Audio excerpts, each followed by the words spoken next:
이 사람들은요, 자신을 사기꾼이라 생각하지 않습니다. 다만 자신이 사람들 사이에서 좀 더 특별하고 유능한 방법으로 생각하고 살아갈 뿐이라고 생각을 합니다.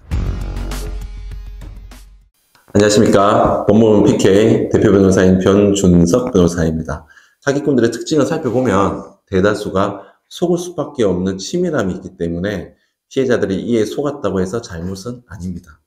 그러나 속았다는 것을 인지하는 순간 그 이후에 어떻게 대처할 것인가는 정말 중요하고요. 그 부분은 전적으로 여러분들의 책임하에 있습니다. 변호사인 저도 사건이 아닌 사석에서 사기꾼으로 보이는 사람을 만난 적이 있었는데요.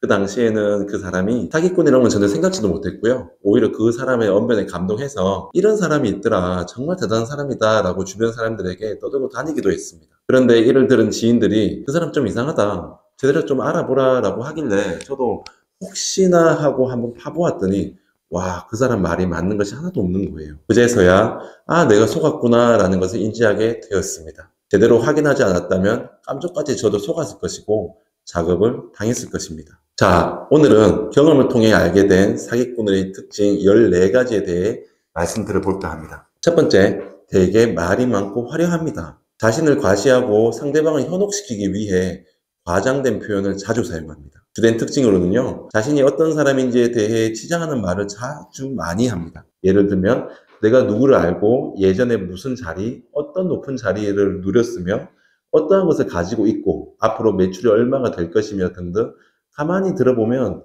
현재가 아닌 과거에 대한 이야기거나 현재와 관련된 이야기더라도 이를 입증할 만한 객관적인 자료를 찾을 수가 없습니다.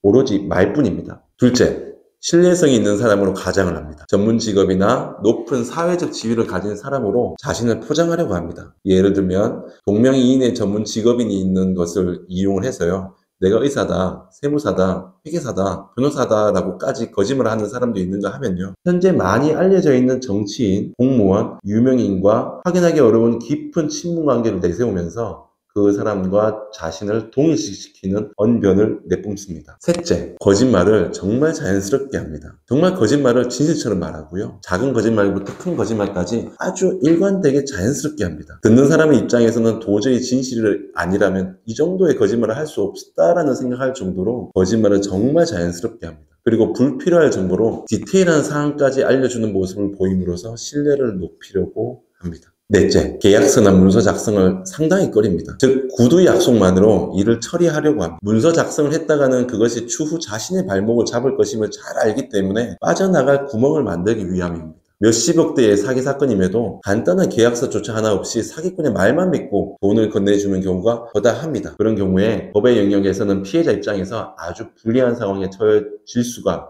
있습니다. 다섯 번째, 비현실적인 제안을 합니다. 이 사람들은 너무 좋은 조건이나 큰 이익을 제시하겠다는 강언이설로 상대방을 유혹합니다. 그 이야기를 들은 피해자들은 그 순간부터 행복한 상상에 빠져듭니다. 자신이 속는다는 사실을 전혀 인지하지도 못하고요, 큰 이익을 얻을 수 있겠다는 망상으로 피해자의 이성을 흔들어버립니다. 여섯 번째, 변명을 자주 합니다. 실수나 잘못이 드러났거나 약속한 바대로 이행을 하지 않았을 때 책임을 회피하거나 변명을 늘어놓습니다. 예를 들면 어디에서 수금 받기로 한 돈이 어떠한 사고 때문에 수금이 안 되었다, 통장에 갑자기 묶였다, 어떤 사람이 연락이 되지 않는다, 내가 혹은 갑자기 가족이 다쳐서 병원에 있다, 이런 식입니다. 말도 안 되는 변명을 수차례 늘어놓지만 피해자들은 이미 뺏긴 돈들이 너무 커서 그 변명을 애써 믿으려고 합니다. 일곱 번째, 겉모습에 신경을 많이 씁니다. 깔끔하고 세련된 외모인 경우가 많고요, 이를 통해서 타인의 신뢰를 얻으려고 합니다. 반대로 허술하거나 행색이 구색한 경우는 많이 없습니다. 이들에게는 겉모습도 하나의 사기 수단인 것입니다. 여덟 번째,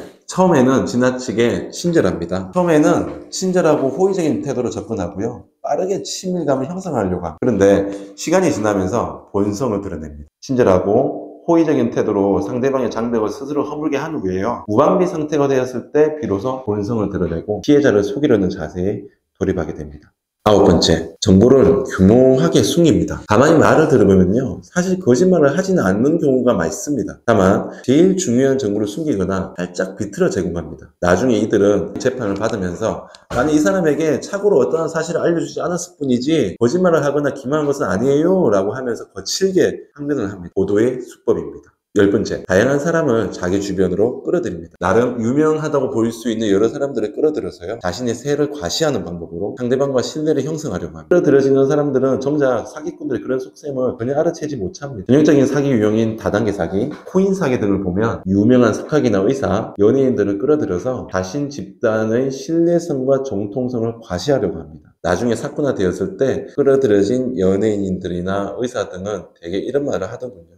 나도 속았다라고요. 11번째, 의심을 받으면 공격적으로 변합니다. 자신이 약점인 거짓말이 탄로날 듯 하면요, 자신이 여태까지 너를 얼마만큼 잘 대해줬는데 너를 어떻게 자신이 그렇게 대할 수가 있냐라고 하면서, 우리 사이가 그렇게까지밖에 안 되냐고 라고 하면서 여러 가지 논리로 상대방을 공격하고 상대방을 오히려 이상한 사람으로 만들어버립니다. 이는 불륜에 걸린 사람이 되려 배우자에게 화를 내는 꼴과 마찬가지입니다. 12번째, 과도한 칭찬을 합니다. 상대방을 과도하게 칭찬하여 기분을 좋게 만들어서 경계를 풀어버리게 만듭니다. 상대방은 내가 이렇게나 인정받고 존중을 받다니 이제야 비로소 나의 가치를 알아보는 사람을 만났구나 라는 생각과 함께 사기꾼의 제안에 쉽게 휩쓸려 버립니다. 칭찬을 통하여 단계적으로 경계를 풀게 한 후에요, 최종적으로는 아주 쉽게 사기를 칠 수 있는 상황을 만들어 버립니다. 전형적인 사기꾼의 방식입니다. 13번째, 복잡한 용어를 사용합니다. 관련 전문가가 들어도 혹할 정도로 알아듣기 어려운 전문 용어를 사용합니다. 전문가들도 그 정도이니까 일반인들은 도저히 그 진위를 파악하기 어려울 정도입니다. 사기꾼들은 복잡한 용어를 통해서 마치 정말 어렵고 전문적인 일을 실제로 하는 것처럼 치장을 합니다. 그러한 일을 일반인들은 하지 못하니까 전문가인 자신들이 대신해 줄 것처럼, 그러한 기회를 얻은 피해자들이 운이 정말 좋은 사람인 것처럼 띄워줍니다. 마지막 14번째, 마지막입니다. 이 사람들은요, 자신을 사기꾼이라 생각하지 않습니다. 다만 자신이 사람들 사이에서 좀 더 특별하고 유능한 방법으로 생각하고 살아갈 뿐이라고 생각을 합니다. 그리고 자신 삶의 방식이 법에 어긋나는 것이 아닌데 하필이면 외부의 어떤 상황 때문에 결과적으로 원하는 결과를 얻지 못했을 뿐이라고 생각합니다. 정말 그렇게 생각을 합니다. 우리나라 사람들이 자신이 거짓말을 하더라도 그 거짓말을 진실이라고 믿고 내면을 하는데, 다른 민족들에 비해 우위적인 특성이 있다는 논문도 있다고 합니다. 자, 오늘은 이렇게 사기꾼들의 특징에 대한 제 생각을 말씀드려 보았습니다. 이 영상을 보시는 분들은 부디 사기꾼들에게 속지 않으셨으면 합니다. 설사 속았다고 하더라도 여러분의 잘못이 아닙니다. 앞으로도 재미나고 유익하며 도움이 되는 정보를 알려드릴 수 있도록 최선을 다하겠습니다. 감사합니다.